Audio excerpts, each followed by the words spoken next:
అందరికీ వందనాలు.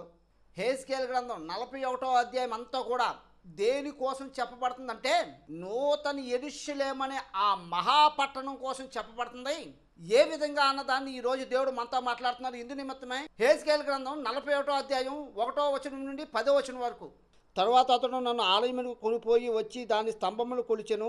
ఇరుప్రక్కల అవి 6 మూరలాయను. ఇది గుడారపు వెడల్పు, వాకిలి వెడల్పు 10 మూరలు, తలుపు ఇరుప్రక్కల 5 మూరలు, దాని నిడిపిని కొలవగా 40 మూరలు, దాని వెడల్పు 20 మూరలు. అతడు లోపలికి పోయి వాకిలి స్తంభం కొలవగా 2 మూరలాయను. వాకిలి 6 మూరలు, వెడల్పు 7 మూరలు. ఇది అతి పరిశుద్ధ స్థలమని చెప్పి దాని నిడివిని కొలవగా 20 మూరలు. ఆలయమునకును దానికి మధ్య వెడల్పు 20 మూరలున్నాయను. తరువాత అతడు మందిరపు గోడను కొలవగా 6 మూరలాయను. మందిరపు పక్కలనున్న మేడగదులను కొలవగా 4 మూరలాయను. ఈ మేడగదులు 3 అంతస్తులు గలవి. ఇలాగన 30 గదులుండెను. ఇవి మేడగదుల చోటున మందిరమునకు చుట్టూ కట్టబడిన గోడతో కలిసి ఉండెను. ఇవి మందిరపు గోడను ఆనుకొనక ఉండెను. ఆ గోడ మేడగదులకు ఎక్కిన కొలది అవి మరి వెడల్పుగా పెరిగెను. పైకెక్కిన కొలది మందిరము చుట్టూనున్న ఈ మేడగదుల అంతస్తులు మరి వెడల్పుచుండెను గనుక మందిరపు పైభాగం మరి వెడల్పుగా ఉండెను. పైకెక్కిన కొలది అంతస్తులు మరి వెడల్పుగా ఉండెను. మరియు నేను చూడగా మందిరము చుట్టూనున్న నేల కట్టు ఎత్తుగా కనబడెను. ఏలయనగా ఆ మేడగదులకు 6 పెద్ద మూరలు గల పునాది ఉండెను. మేడగదులకు బయటనున్న గోడ 5 మూరల వెడల్పు మరియు మందిరము మేడగదుల ప్రక్కలనున్న స్థలము ఖాళీగా విడబడి ఉండెను. గదుల మధ్య మందిరము చుట్టూ నలుదిశల 20 మూరల వెడల్పున చోటు విడవబడి ఉండెను.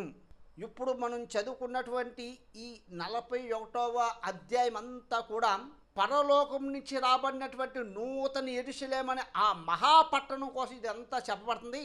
ఈ కొలతలు, వెడల్పు, కిటికీలు, దారబంధాలు, వసారాలు, తలుపులు, ప్రహారీ గోడలు, ప్రాకారాలు, ఇదంతా కూడా దేని కొరకు చెప్పబడుతుందంటే నూతన యెరూషలేము అనే మహాపట్టణం మొత్తం బయట 4 పక్కల కోసం చెప్పబడుతున్నది.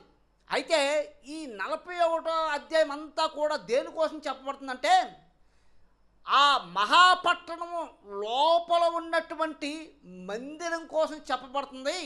ఆ లోపల ఎటువంటి గదులు ఉన్నాయి, ఆ గదుల విస్తారం ఎంత, ఆ గదులు వెడల్పు ఎంత, ఎన్ని మూరలు, ఎత్తు ఎంత, వెడల్పు ఎంత, ఖాళీ స్థలం ఎంత, ప్రహారీ గోడలు ఎంత, దానికి ఎన్ని గదులు ఉంటాయి, ఈ వివరం అంతా కూడా చెప్పబడుతుంది.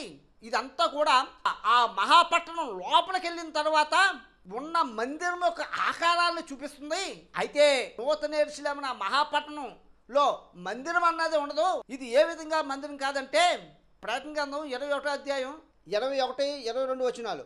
దాని 12 గుమ్మములు 12 ముత్యములు, ఒక్కొక్క గుమ్మము ఒక్కొక్క ముత్యములతో కట్టబడి ఉన్నది. పట్టణపు రాజవీధి శుద్ధ సువర్ణమై స్వచ్ఛమైన స్ఫటికమును పోలి ఉన్నది. దానిలో ఏ దేవాలయమును నాకు కనబడలేదు. సర్వాధికారి అయిన దేవుడు ప్రభువును గొర్రెపిల్లయు దానికి దేవాలయమై ఉన్నారు.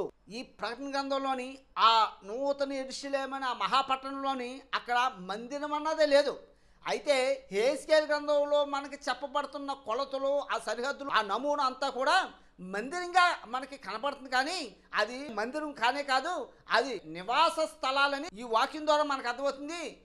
దేవుడి కొద్ది మాటలు దీవించును గాక. ఆమేన్.